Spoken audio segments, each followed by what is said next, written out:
The oval portrait. We saw the dark shape of the roof above the forest. It was not far away, but traveling was difficult in that wild part of the mountains. We did not arrive until night was falling. It was a sad and strangely beautiful house, many hundreds of years old. Pedro, my servant, broke in through a small door at the back and carried me carefully inside. I was so badly hurt that I would die if we stayed out all night. People were living here until a very short time ago, Pedro said. They left in a hurry. He carried me through several tall, richly decorated rooms to a smaller room in a corner of the great house. He helped me to lie down on the bed. There were a lot of very fine modern pictures in this room. I looked at them for a while in the dying light. They were everywhere on the walls, all round me. After dark, I could not sleep because of the pain. Also, I was so weak now that I was afraid that I was dying. So I asked Pedro to light the lamp beside the bed. I began to look at the pictures on the walls, and as I did so I read a small book. I found this book on the bed next to me. It described all the pictures in the room, one by one, and told their stories. I looked and read for a long time, and the hours passed quickly. Midnight came and went. My eyes became more and more tired, and soon I found it hard to read the words on the page. So I reached out, this was painful and difficult, and moved the lamp closer. Now, the lamp's light fell in a different part of the room, a part that was in deep shadow until then. I saw more pictures, and among them there was a portrait of a young woman.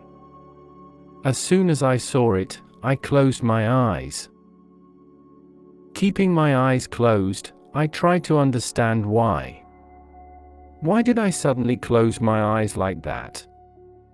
Then I realized. I did it to give myself time. I needed time to think. Was I sure that I really saw what I thought I saw? Was I dreaming? No, I was suddenly very awake. I waited until I was calm again, then I opened my eyes and looked a second time. No, there was no mistake. My eyes were seeing what they saw the first time, only seconds before. The picture, as I said, was a portrait. It was oval in shape, and showed the head and shoulders of a young woman. It was the finest and the most beautiful painting that I have ever seen. And I know I never ever saw a woman as beautiful as her. But it was not her beauty that shook me so suddenly from my half-sleep. And it was not the beauty of the painter's work that excited me in such a strange way. I stayed for perhaps an hour, half sitting, half lying, never taking my eyes off the portrait. Then at last, I understood. At last, I realized what the true secret of the picture was, and I fell back in the bed again. It was the way she was looking at me. Her eyes, that beautiful smile, that way she looked at me, she was so real. It was almost impossible to believe that she was just paint, that she was not alive. The first time I looked at the portrait I simply could not believe what my eyes were seeing. But now I felt a very different feeling growing inside me. The more I looked into those eyes, the more I looked at that beautiful smile, the more I was afraid. It was a strange, terrible fear that I could not understand. It was a fear mixed with horror. I moved the lamp back to where it was before. The portrait was now hidden in darkness again. Quickly, I looked through the book until I found the story of the oval portrait. I read these words: "She was a beautiful young flower, and always so happy." Yes, she was happy until that evil day when she saw and loved the painter of her portrait. They were married. But, sadly, he already had a wife, his work. His painting was more important to him than anything in the world. Before, she was all light and smiles. She loved everything in the world.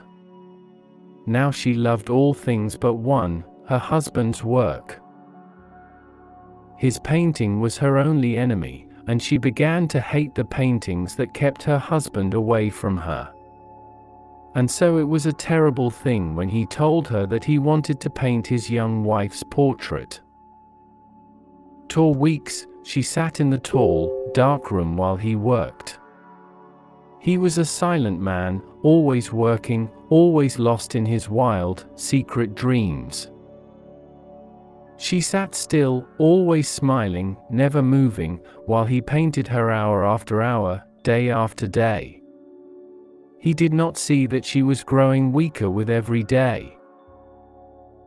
He never noticed that she was not healthy anymore, and not happy anymore. The change was happening in front of his eyes, but he did not see it. But she went on smiling. She never stopped smiling because she saw that her husband, who was now very famous, enjoyed his work so much. He worked day and night, painting the portrait of the woman he loved. And as he painted, the woman who loved him grew slowly weaker and sadder. Several people saw the half-finished picture. They told the painter how wonderful it was, speaking softly as he worked. They said the portrait showed how much he loved his beautiful wife. Silently, she sat in front of her husband and his visitors, hearing and seeing nothing. Now the work was coming near an end. He did not welcome visitors in the room anymore. A terrible fire was burning inside him now. He was wild, almost mad with his work. His eyes almost never left the painting now, even to look at his wife's face. Her face was as white as snow. The painter did not see that the colors he was painting were no longer there in her real face. Many more weeks passed until, one day, in the middle of winter, he finished the portrait. He touched the last paint onto her lips, he put the last, thin line of color on an eye, then he stood back and looked at the finished work. As he looked, he began to shake. All color left his face. With his eyes on the portrait, he cried out to the world, "This woman is not made of paint. She is alive." Then he turned suddenly to look at the woman he loved so much. She was dead.